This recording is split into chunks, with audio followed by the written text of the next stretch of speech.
తెల్లవార్లు 2 రోజుల పాటు మా ఇల్లు సీలేసి పోలీస్ అధికారులు అందరూ మా ఇంటి దగ్గరే పడుకుని ఈ రకంగా చుట్టుపక్కల వాళ్ళందరిలో కూడా పలకరించడానికి భయపడేటువంటి ఒక భయానక వాతావరణాన్ని క్రియేట్ చేశారు. అసలు ఇదిగాక నా ఫోన్లని నేను గవర్నర్ని కలిసిన తర్వాత నా 2 మొబైల్ నెంబర్స్ ఆనాడు నేను ఉపయోగించే 2 మొబైల్ నెంబర్స్ని ఇంటెలిజెన్స్ డీజీ గారు ట్యాపింగ్ చేశాడు. నేను చేస్తున్న ఆరోపణ ఆధార సహితంగా చేస్తా ఉన్నా. నా ఫోన్ని ట్యాపింగ్ చేసి పిఎస్ఆర్ ఆంజనేయులు నన్ను బెదిరించాడు. నేను ఆనాడు గవర్నర్ని కలిసిన తర్వాత ప్రభుత్వం నా మీద దాడి చేస్తూ ఉంటే ప్రధాన ప్రతిపక్ష నాయకుడైనటువంటి గౌరవనీయులు నారా చంద్రబాబు నాయుడు గారిని ఆనాడు ఈ రాష్ట్రంలో ప్రతిపక్ష పార్టీగా ఉన్నటువంటి పవన్ కళ్యాణ్, జనసేన అధినేత పవన్ కళ్యాణ్ గారిని కలిసి ఈ రకంగా ఉద్యోగస్తులను వేధిస్తున్నారనే విషయాన్ని చెప్పడానికి వారి అపాయింట్మెంట్ కోసం ఫోన్ చేశానని, నా ఫోన్ ట్యాపింగ్ చేయబట్టే కదా వారికి తెలిసింది. వెంటనే నా దగ్గరికి వచ్చి నన్ను పిలిపించి ఆ యేసుబాబు అనే అధికారి దగ్గర కూర్చోబట్టి నువ్వు పవన్ కళ్యాణ్ని చంద్రబాబు నాయుడిని కలవడం మానుకోకపోతే నీవు చాలా ఇబ్బందులు పడతావని చెప్పాడు. ఇది ఆ ఇంటెలిజెన్స్ డీజీ ఆఫీసులో నేను డేట్లతో సహా చెప్తా. వారి సీసీ కెమెరా రికార్డింగ్లో నేను ఆఫీస్కి వెళ్ళిన ఉదంతం ఉంటుంది. ఆఖరికి జూన్ 1వ ఇంకా నేను వినకపోతే జూన్ 1వ తారీఖు నాడు రాత్రి 7 గంటలప్పుడు ఇక్కడ మా అసోసియేషన్ ఆఫీస్కి కింద నా రూమ్లో నేను ఉండగా ఒక అధికారిని పంపించి నన్ను వీడియో కాల్ ఫోన్ మాట్లాడమన్నాడు. ఆనాడు ఇప్పుడు నా ఫోన్లు వాళ్ళు ఏదైతే పట్టుకుపోయారో 7780729097 అనే నా మొబైల్ నెంబర్తో వారికి వీడియో కాల్ మాట్లాడిచ్చారు. ఆ వీడియో కాల్ మాట్లాడినప్పుడు నువ్వు రేపు ఉదయం 8:30లోగా సజ్జల రామకృష్ణారెడ్డి దగ్గరికి వచ్చి క్షమాపణ కోరి నువ్వు కోర్టులో వేసిన కేసులని నువ్వు విత్డ్రా చేసుకోకపోతే 8:30 తర్వాత యు ఆర్ నో మోర్, భగవంతుడు కూడా నిన్ను కాపాడాడనే పదాలు వాడాడు. నేను వారిని అడిగా, ఆల్ ఇండియా సర్వీస్ అధికారిగా ఉంటూ ఇలాంటి పదప్రయోగం చేస్తూ ఉన్నారు, నో మోర్ భగవంతుడు కూడా కాపాడలేంటే అర్థం ఏంటి, ఫిజికల్గా ఎలిమినేట్ చేస్తారా అని వారిని నేను ప్రశ్నించా. అవన్నీ నాకు తెలీదు, ఎస్ఆర్కే చెప్పమన్నాడు, చెప్పాను అని చెప్పాడు. ఆ మర్నాడు జూన్ 2వ తారీఖు 2023 నాడు ఉదయం అచ్చెన్నాయుడు గారి సహకారంతో నేను నాడు ప్రతిపక్ష నాయకుడిగా ఉన్న చంద్రబాబు నాయుడు గారి ఇంటికి వెళ్ళాను ఈ విషయాలు చెప్పడానికి. వారు దీన్ని అర్థం చేసుకుని ఇది చాలా దుర్మార్గమైనటువంటి వ్యవస్థ, దుర్మార్గుడు రాజుగా ఉన్నాడు, మనం ఈ వ్యవస్థని కాపాడుకోవాలి, మనని మనం కాపాడుకుంటూనే ఈ వ్యవస్థను కాపాడుకోవాలని ఆయన నాకు ధైర్యం చెప్పారు. నాడు చంద్రబాబు నాయుడు గారి ఇంటికి వెళ్ళారన్నది అక్కడ ఉన్నటువంటి సీసీ కెమెరా ఫుటేజ్ని డైరెక్ట్గా ఇంటెలిజెన్స్ డీజీ ఆఫీసులో పిఎస్ఆర్ ఆంజనేయులు చూస్తాడు కాబట్టి అక్కడ నేను కనిపించానని 200 మంది పోలీసుల్ని అర్ధగంటలో మా అసోసియేషన్ ఆఫీస్ చుట్టూ మా ఇంటి చుట్టూ మోహరించారు. నేను వారికి దొరకకుండా వెళ్ళిపోయానని నా డ్రైవర్ని అనిల్ కుమార్ అనే నా డ్రైవర్ని పట్టుకు వెళ్ళి విజయవాడలో 4 పోలీస్ స్టేషన్స్, మొట్టమొదట లెనిన్ సెంటర్లో ఉన్న పోలీస్ స్టేషను, తర్వాత పశువుల ఆసుపత్రి దగ్గర ఉన్న పోలీస్ స్టేషను, ఆటోనగర్లో ఉన్న పోలీస్ స్టేషన్కి తిప్పి అతన్ని నానా హింస పెట్టి కొట్టి, బట్టలు ఇప్పదీసి కొట్టి, అతన్ని కొడుతూ నన్ను ఎక్కడ దింపావు మీ సార్ నేను అడిగితే నాకు తెలియదంటే అతనికి నా కారు చంద్రబాబు నాయుడు గారి ఇంటికి వెళ్ళినటువంటి ఫుటేజ్ని చూపించి ఇదిగో చంద్రబాబు నాయుడు గారి ఇంటి దగ్గర దింపావు, అక్కడి నుంచి ఎక్కడికి తీసుకెళ్ళావని చెప్పి అతన్ని కొడితే ఆ కొడుతున్నటువంటి సమయంలో ఏసీపీ భాస్కర్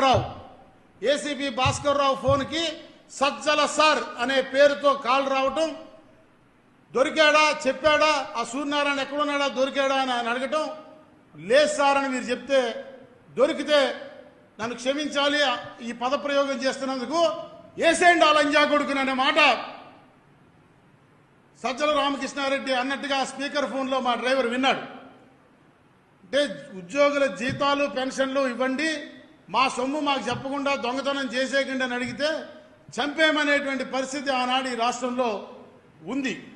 సుప్రీంకోర్టు నాకు ఎటువంటి షరతులు లేని ముందస్తు షరతులు లేని ముందస్తు యాంటిసిపేటరీ బెయిల్ని మంజూరు చేసిన తర్వాత అన్కండిషనల్ యాంటిసిపేటరీ బెయిల్ని కనువు రోజు మంజూరు చేస్తే ఆ మర్నాడు మరలా అర్జెంటుగా గంటలో హాజరు కమ్మని గంటలో హాజరు కమ్మని ఉదయం మధ్యాహ్నం 1:45కి నాకు భోజనం చేస్తుంటే ఇంటికి వచ్చి నోటీస్ ఇచ్చి 2:30లోగా హాజరు కమ్మని నోటీస్ ఇచ్చారు. గంట వ్యవధి కూడా ఇవ్వకుండా. అయినా నేను హాజరైనా. అప్పుడు కూడా నేను హాజరైనట్టు నేను సర్టిఫికేట్ అడిగితే తిరిగి నాకు సర్టిఫికేట్ ఇచ్చారు. ఈ 2 సందర్భాల్లో 2 సార్లు నన్ను విచారణకు పిలిచి ఏమి స్టేట్మెంట్ నా దగ్గర రికార్డ్ చేసుకున్నారు, ఏమి నన్ను విచారించారో చెప్పాల్సిన అవసరం ఉంది కదా. 2 సార్లు నాకు మంచినీళ్ళు ఇచ్చి పంపించారు. రెండోసారి నన్ను పిలిచి కనుమ పండుగ తర్వాత రోజు పిలిచిన రోజు సుప్రీంకోర్టు బెయిల్ ఇచ్చిన తర్వాత కనీసం విచారణ అధికారి అక్కడ పోలీస్ స్టేషన్లో లేడు. లేకపోగా సడన్ గా విశాల్ గన్ని అనే ఒక ఐపీఎస్ అధికారి అక్కడికి వచ్చి అక్కడ ఉన్నటువంటి మిగతా పోలీసు వాళ్ళందరినీ బయటికి పంపించేసి ఆయన మొబైల్ ఫోన్ నుంచి మరలా ఒక వీడియో కాల్ చేసి పిఎస్ఆర్ ఆంజనేయులకి డీజీ ఇంటెలిజెన్స్కి ఇదిగో సార్ సూర్యనారాయణ ఇక్కడ ఉన్నాడు మాట్లాడండి నా ముందు ఫోన్ పెడితే నీకు ఇంకా బుద్ధి రాలేదేమో, సుప్రీంకోర్టు బెయిల్ ఇచ్చింది అనుకుంటున్నావేమో, బెయిల్ కండిషన్స్ ఉల్లంఘించామని మళ్ళీ పిటిషన్ వేసి నీ బెయిల్ రద్దు చేస్తాం, నువ్వు కానీ మరలా పవన్ కళ్యాణ్ చంద్రబాబు నాయుడు అంటూ వెళ్ళావో ఈసారి ఎఫ్ఐఆర్ కూడా లేకుండా నిన్ను ఎత్తుకుపోతాం, నిన్ను ఎవరు కాపాడలేరని చెప్పి నన్ను బెదిరించాడు. ఇది వాస్తవం. అయినా నేను అప్పటికి మౌనం దాల్చి ఎన్నికల నిబంధనలు కోడ్ వచ్చిన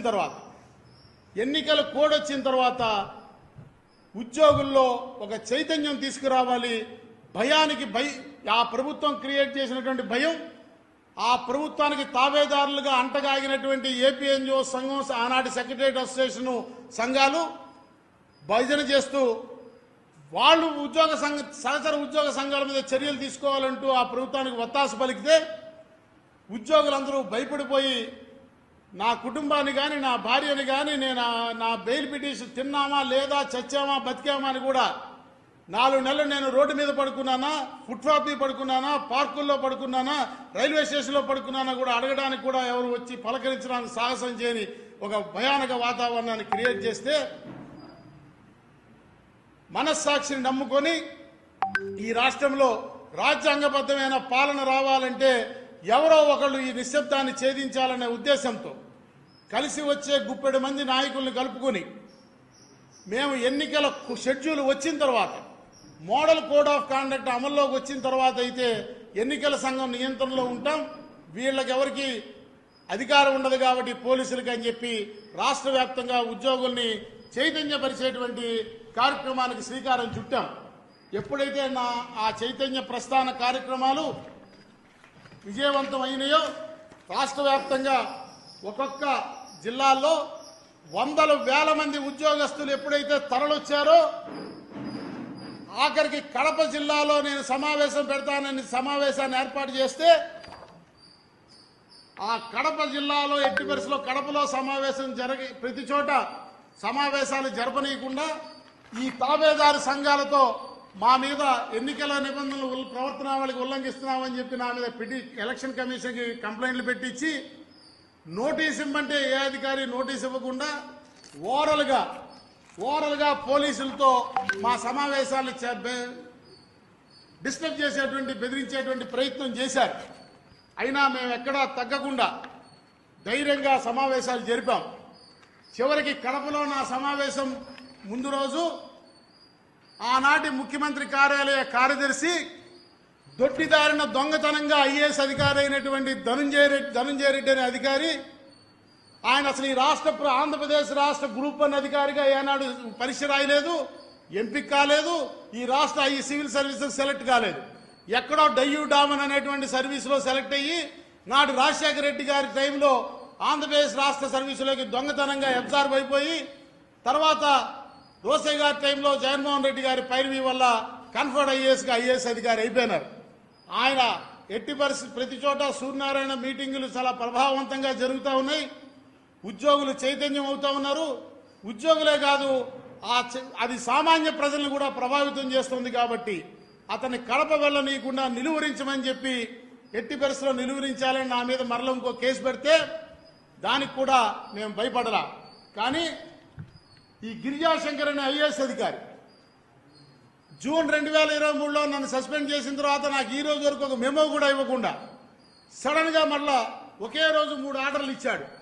నేను కడప వెళ్లే ముందు రోజు ఏమని, ఒకటి నా సస్పెన్షన్ మళ్ళా ఇంకో ఇండెఫినెట్గా ఎక్స్టెండ్ చేసేస్తున్నామంటూ, మరొకటి నేను ఊరు దాటి వెళ్ళకూడదంటూ, అసలు నేను ఊరు దాటి వెళ్ళకూడదంటూ వెళ్తే నా మీద మళ్ళీ ఇంకో కేసు పెడతామంటూ 3 ఉత్తర్వులు ఇచ్చాడు. ఈరోజు నేను సూటిగా అడుగుతా ఉన్నా, ఏ నిబంధన ప్రకారం ఉద్యోగుల క్రమశిక్షణా చర్యలు నియంత్రించేటువంటి ఏ నిబంధన ప్రకారమైనా నన్ను సస్పెన్షన్లో పెట్టడానికి అధికారం ఉందేమో కానీ నేను ఊరు దాటి వెళ్ళొద్దని ఒక ఆర్డర్ నియంత్రించేటువంటి ఆర్డర్ ఇచ్చే అధికారం ఆ కమిషనర్కు ఉందా? గిరిజాశంకర్కి అంత మాత్రం చట్టం మీద అవగాహన లేనోడు ఐఏఎస్ అధికారిగా పనికొస్తాడా? తక్షణం అతని మీద అతని డిస్మిసల్ ఫ్రమ్ సర్వీస్ చేయాలని చెప్పి కూడా నేను డిమాండ్ చేస్తా ఉన్నా. ఈ రకంగా నాటి ముఖ్యమంత్రి కార్యాలయం అధికారులు చెప్పినట్టుగా, అలాగే మరొక అంశం, చీఫ్ సెక్రటరీ జవహర్ రెడ్డి గారు ఆయన ఆధ్వర్యంలో he is the chief executive of the administration head అయిన జవహర్ రెడ్డి గారు ఆయన ఆధ్వర్యంలోనే ఒక న్యూస్ పేపర్లో వచ్చినటువంటి కటింగ్ ఆధారంగా శాఖాపరమైన విచారణ జరుపుతూ దానిలో సడన్ గా అర్ధాంతరంగా ఒక క్రిమినల్ కంప్లైంట్ నా మీద ఇప్పించేసి నా పేరు పెట్టేసి చర్య తీసుకున్నవారు. అయ్యా, మీ మీద అనేక పేపర్లో ఆరోపణలు వచ్చినప్పుడు మీ మీద కూడా విచారణ, అదే రకమైన విచారణ జరగాలి కదా. ఈ రాష్ట్రంలో ఉద్యోగి అంటే సివిల్ సర్వీసెస్ లో అటెండర్ అయినా చీఫ్ సెక్రటరీ అయినా ఒకటే కదా, ఒకటే క్రమశిక్షణ నియమావళి వర్తిస్తుంది కదా.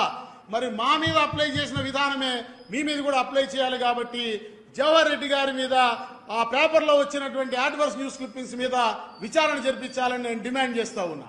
అదే రకంగా వాణిజ్య పనుల శాఖలో ఒక ఎక్కడో ఆకాశరామన ఉత్తరం మీద చిన్న పేపర్కి జిల్లా ఎడిషన్ పేపర్లో ఒక న్యూస్ ఐటమ్ వచ్చిందని ఈ మొత్తం వ్యవహారాన్ని ఇనిషియేట్ చేసినటువంటి ప్రభుత్వం అదే పేపర్లో హెడ్లైన్స్ లో వరుసగా 6 రోజుల పాటు ఆంధ్రజ్యోతి పేపర్లోను, ఆంధ్రజ్యోతి ఏబిఎన్ ఛానల్లోను, ఇతరత్రా ఇంకొక 2-3 ఛానల్స్ లో అన్నిట్లో కూడా 500 కోట్ల మేరకు అక్రమాలు జరిగినాయి వాణిజ్య పనుల శాఖలో అని చెప్పి మరి వాణిజ్య పనుల శాఖలో నొక్కేశారంటూ అనేక రకాల కథనాలు సాక్ష్యాధారాలతో సహా వస్తే వీటిని లోకాయుక్తకి ఫిర్యాదు చేస్తే ఫిర్యాదు ఫార్మేట్లో లేదని చెప్పి దాన్ని తిరస్కరింపజేసి ఈ రోజు వరకు ఎందుకు చర్య తీసుకోలేదు? ఒకవేళ ఈ పత్రికా కథనాలు తప్పైతే అప్పటికే రాజశేఖర రెడ్డి గారి హయాంలో ఇచ్చినటువంటి విధాన నిర్ణయానికి మార్పు చేస్తూ 2019లో జగన్మోహన్ రెడ్డి గారు ముఖ్యమంత్రి అయిన తర్వాత ఏదన్నా పేపర్లో, పత్రికల్లో కానీ, మీడియాలో కానీ, ప్రభుత్వం మీద కానీ, అధికారుల మీద కానీ యాడ్వర్స్ న్యూస్ ఐటమ్స్ వస్తే వాటిని సంబంధిత సెక్రటరీ విచారణ చేసి తప్పైతే తప్పు చేసిన అధికారుల మీద చర్య తీసుకోవాలా, లేకపోతే ఆ తప్పుడు వార్త బెదిరించిన పత్రికా యాజమాన్యం మీద చర్య తీసుకోవాలని ఒక విధానపరమైన నిర్ణయాన్ని జీవోనిచ్చారు. మరి సంవత్సరం గడుస్తున్న ఈ అధికారుల మీద చర్య తీసుకున్నారా, ఆంధ్రజ్యోతి మీద చర్య తీసుకున్నారా? ఈ రెండూ చేయలేదంటే ఏమిటి దీని అర్థం?